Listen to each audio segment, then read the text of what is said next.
ఇప్పుడు TDP cycle మీద అనేక సందర్భాల్లో గెలిచింది, ప్రస్తుతం అధికారంలో ఉంది. వైసీపీ ఫ్యాన్ గుర్తుతో రాబోయేది ప్రభుత్వం మాదే అని చెప్పేసి జగన్ 3600 కిలోమీటర్ల ప్రయాణం చేసి ఆయన చెప్పారు. నెక్స్ట్ గ్లాసు సామాన్యుడి గుర్తి, గాజు గ్లాసు సామాన్యుడి గుర్తది, అందరూ కూడా జనసేన వైపే వెళ్తారని చెప్పేసి వాళ్ళు చెబుతారు. మీరు హెలికాప్టర్ గుర్తుని ఎలా మీరు ఓన్ చేసుకోగలుగుతారు? చూడండి, మూడు విషయాలు. ఫస్ట్ వాళ్ళ గురించి మీరు అడిగారు కనుక మాట్లాడతాను. గ్లాస్ అన్నది ఈజీగా పగిలిపోతుంది, అది అందరికీ తెలుసు. ఫ్యాన్ అన్నది 100లో 100 ఫ్యాన్లు ఆగిపోతాయి, అరిగి రకరకాలుగా. సైకిల్ అన్నదా ఇంక చెప్పవసరమే లేదు. 100లో 100 సైకిల్ కూడా తుప్పు పట్టి పాడైపోతాయి. 35 సంవత్సరాలు అయింది తెలుగుదేశం పార్టీ, మంచి పార్టీ స్థాపించారు ఎన్టీ రామారావు గారు. ఈయన చేతిలో పడి అది తుప్పు పడిపోయింది, అప్పుల పాలు అయిపోయింది, రాష్ట్రం నాశనం అయిపోయింది, అభివృద్ధి జరగలేదు. ప్రజలకి ఎవరికి తెలియదండి? 100 ప్రామిసులు చేశారు, 602 ప్రామిసులు ఒకటేనా నెరవేర్చారా? ఇప్పుడు పెన్షన్లు, నిన్న మరలా 9 గంటల రైతులకి ఉచిత విద్యుత్. ఇప్పుడు చంద్రబాబు నాయుడు గారు 5 సంవత్సరాలు అయింది మీరు ముఖ్యమంత్రి అయ్యి, ఇప్పుడు ఇవ్వడం ఏంటి? చంద్రబాబు నాయుడు గారు అప్పుడు రైతులు గుర్తులే 1,00,000 కోట్లు రుణమాఫీ చేస్తానన్నారు, ఎందుకు చేయలేపారు? ఎన్ని వేల మంది ఆత్మహత్యలు చేసుకుంటున్నారు చంద్రబాబు నాయుడు గారు. 35 లక్షలు 40 లక్షల మంది నిరుద్యోగులు ఉన్నారు, ఎందుకో 3,000 నిరుద్యోగులకు ఉద్యోగాలు ఇవ్వలేకపోయారు? ప్రశ్నలకి డిబేట్కి రమ్మంటే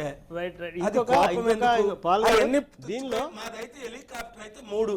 1 సక్సెస్ సింబల్, ప్రపంచం అంతా శాంతి కొరకు 747 హెలికాప్టర్లు వెళ్ళా యుద్ధాలు ఆపా, మీ అందరూ పొగిడారు, మీకు తెలుసు.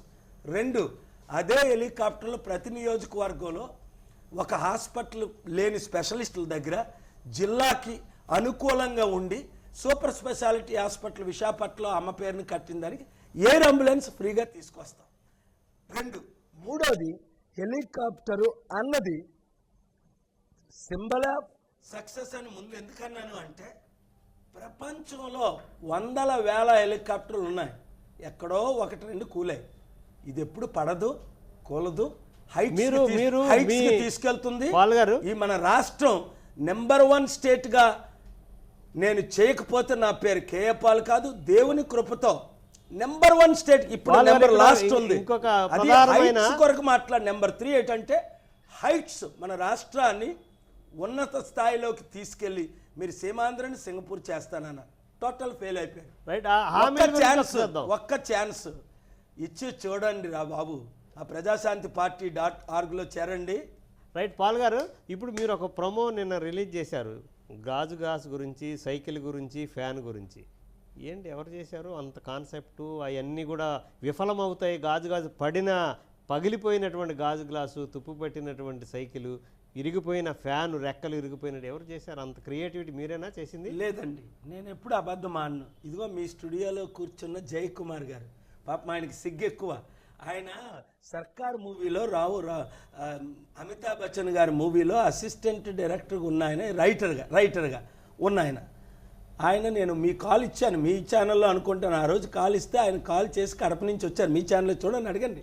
ఆయన టీవీలో కూడా కనబడరు, ఆయన రైటర్, కానీ అంత అద్భుతమైన రైటర్. ఎలా ఉంది రెస్పాన్స్ మీ ప్రోమోకి? సూపర్. చూడండి, మీరు చూశారు కదా, 12 కోట్ల ప్రజల్లో ఆ కాంట్రవర్సీ చేయడు, 6 కోట్ల మందికి మనది హెలికాప్టర్ అని తెలిసిపోయింది. అన్నీ మంచికే జరుగుతాయి. ఆ టాయ్ కిందన పడ్డం, వాళ్ళు కాంట్రవర్సీ చేయడం, పెద్ద ఛానల్ పెద్ద ఆయన. కానీ ఎవరు ఆపగలరు? ఎవరు ఆపలేరయ్యా.